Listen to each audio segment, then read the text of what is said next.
Tengo el honor de estar en comunicación con un héroe del Perú, el veterano de la guerra del Cenepa y jefe del comando Chavín de Huántar, el general José Williams, porque es la toma por parte de este grupo terrorista llamado Movimiento Revolucionario Tupac Amaru de la Embajada de Japón, que muchos veteranos de guerra como usted integraron el comando Chavín de Huántar. ¿Nos puede decir la importancia que tuvo la preparación de que haya veteranos de guerra en esta operación militar que fue magnífica, incluso es estudiada en diferentes escuelas militares de la región? ¿Nos puede comentar qué significó la presencia de veteranos de guerra del CENEPA en aquella operación? Fue valiosa la presencia de todos los hombres que estuvieron en la operación de rescate de rehenes Chavín de Huántar. Se vio enriquecida por la experiencia de los combatientes del CENEPA, pero también por los combatientes en la lucha contra el terrorismo. Nosotros ya teníamos años, más de 15 años, peleando contra el terrorismo, ¿no?, que había comenzado aquí en el Perú. Bueno, el terrorismo llega pues al Perú como llega el comunismo a toda Latinoamérica, porque es una corriente que es parte de la Guerra Fría, ¿no?, que comienza a llegarnos pues desde las décadas de 50, 60, del terrorismo, que le decían en esa época guerrillas, el año 65, cuando el MIR, el Movimiento de Izquierda Revolucionaria, el Ejército de Liberación y otros grupos, ¿no?, de peruanos, ¿no?, y extranjeros que querían subvertir el orden y tomar el Guerrillas poder. campesinas de Hugo Blanco, que después fue... Exacto, Hugo Blanco es uno de ellos, ¿no? Candidato a presidente. Claro, los lugares ellos estuvieron en varias partes del Perú, estuvieron por Piura, Ayacucho, en Puno, y entraron por diferentes lugares al mismo tiempo, ¿no? La idea era tomar el poder. Logramos nosotros terminar con esos movimientos, ¿no?, subversivos de la década del 60. Llegan dos movimientos que sí son verdaderamente crueles, ¿no?, principalmente Sendero Luminoso. Sendero Luminoso es de orden, ¿no?, de ideología marxista, maoísta, leninista, sobre todo maoísta, ¿no?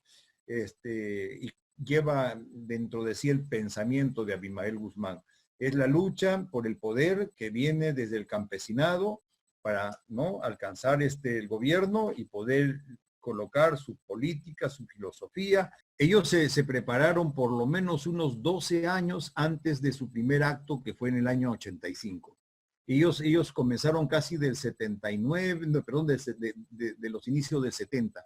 Y el 85 hicieron su primera acción. Tuvimos un grave problema con Sendero Luminoso y el MRTA, y que dicho sea de paso, enfrentamos el conflicto con el Ecuador, la guerra con el Ecuador, teniendo también dentro de nosotros estos dos grandes problemas y volcadas nuestras instituciones armadas a la lucha contra el terrorismo, y se nos abrió el frente externo. Pero tienen de su lado la sorpresa, el sabotaje, el terrorismo, la guerrilla, el abuso y una serie de cosas, los cobros de cupos y una serie de cuestiones. Y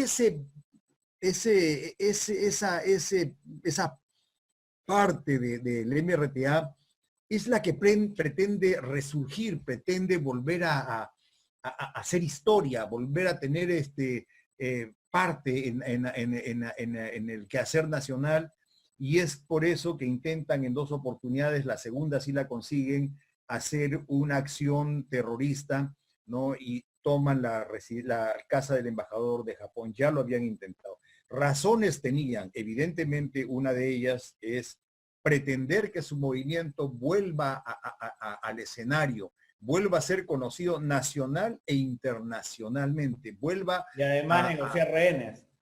Claro, vuelva a atraer gente, vuelva a atraer jóvenes. Y dentro de sus intenciones también estaba recuperar, ¿no?, de las cárceles de Perú, Bolivia y Uruguay a presos, ¿no?, que estaban purgando condena por terrorismo, ¿no?, por extremismo. Entonces, porque dentro de ellos habían personas que manejaban cuentas bancarias y eso los iba a potenciar. O sea, el asunto entre los objetivos del MRTA y la visión o la estrategia del MRTA, que son dos cuestiones que van de la mano, pero son una con mayor alcance de otra, es que evidentemente el objetivo era tener éxito ¿no? Para conseguir las 4 cuestiones que querían, $6 millones, que se libere a 400, que se liberen a 400 presos de las cárceles, que se cambie la política nacional económica del Perú, que acá estábamos saliendo de una crisis bárbara con un 800% de inflación anual, y que a ellos se les deje libres en la selva central. Ese era su objetivo. Pero tras eso, había ya una estrategia, ¿no? Que es lo que le dije, ¿no? Una visión de hacer que renazca de nuevo este movimiento, que vuelvan al escenario, no con algunos cambios probablemente, y sobre todo con la imagen de ser luchadores sociales, ¿no? Recibidos o escuchados por el mundo o por la región.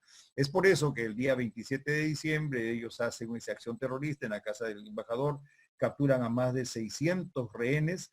Habían personajes, ¿no? Personalidades muy importantes. Canciller Tudela. Sí, político, económico, social, diplomático, militares, policías, ¿no? Personalidades. Extranjeros, cónsules extranjeros. Sí, es que se celebraba la fiesta nacional el nacimiento del embajador Hirohito.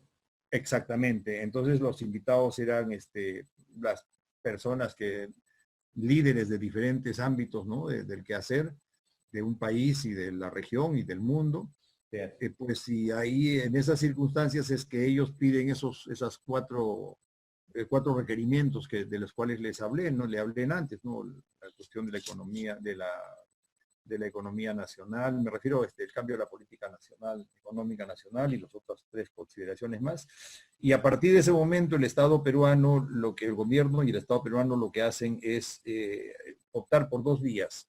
La vía de la salida pacífica negociada, que es una vía que tiene que darse necesariamente, ¿no? Porque uno no puede hacerlo de otra forma, porque por medio están los derechos humanos, las posibilidades del rescate. Ya que fue cuestionado el presidente Fujimori cómo iba a encarar diplomáticamente el tema.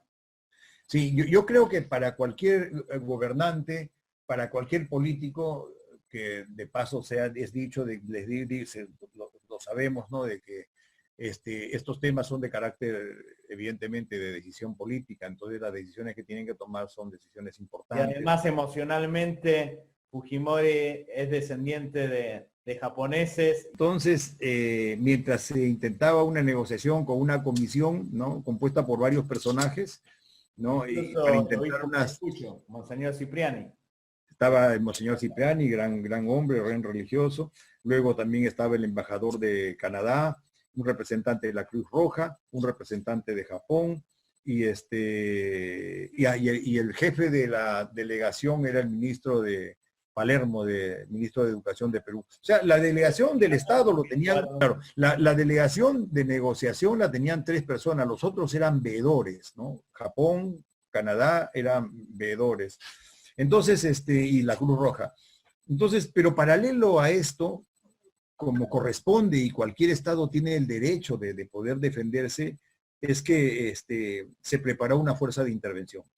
Una fuerza de intervención que de manera general estaba compuesto por una patrulla que tenía que hacer la acción en el objetivo, o sea, ingresar a la residencia dada la necesidad. Un elemento de inteligencia, ¿no? Que tenía las responsabilidades obvias del ámbito de la inteligencia. Y luego... Se protegió la vida de los rehenes.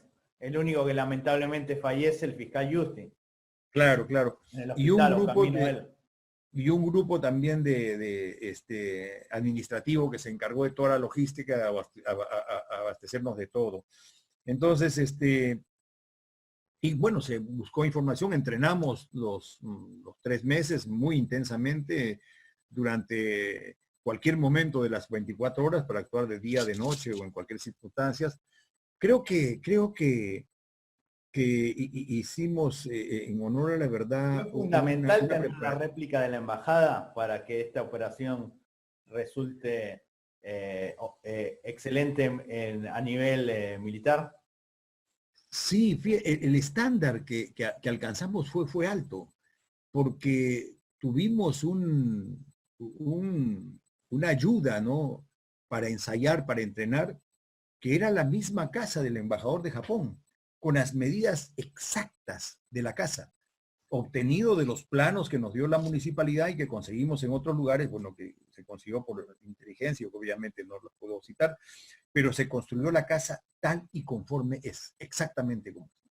Claro que no estaba acabada ni bonita como es, no estaba con puro ladrillo. Varios son los actores que tienen responsabilidades importantes. Como por ejemplo, las personas que construyen esta residencia y quienes los comandan, nunca tuvieron contacto con nosotros, ni nunca con ellos. Si construían de noche, nosotros entrenábamos de día y viceversa. Entonces, es todo un tema. Así como es un tema manejar el asunto de los hospitales, de las ambulancias, de las direcciones y las calles por donde van a ir las ambulancias, del momento en que se le hace conocer a las unidades quirúrgicas que deben estar listos. Y eso tiene que hacerse en los últimos momentos, nada más horas, porque de lo contrario se pierde la sorpresa. O sea, ni siquiera nuestros comandos, o sea, nuestros comandantes ni los camaradas de armas sabían lo que teníamos que hacer. Y se enteraron solamente en los últimos momentos, cuando ya no hay vuelta atrás, cuando ya no hay retorno al hecho. Porque de lo contrario, pues imagínense, si todo eso se sabe antes, pues alteraría todas las cosas y podría fracasar la operación. A lo que significó la operación en lo político, en lo social, en lo económico y en lo militar, en lo de seguridad, ¿no? En su proyección. O sea, me refiero a lo que evitó que sucediera con el país al tener éxito la operación. Y claro, por supuesto, el reconocimiento a lo valioso a los rehenes y a los comandos, ¿no? Valiosos hombres. A los dos caídos, Jiménez y Valer. Evidentemente con Jiménez, Valer y el doctor Justi como los caídos, pero adicionalmente nosotros tuvimos 25 heridos y también tuvimos 12 rehenes heridos.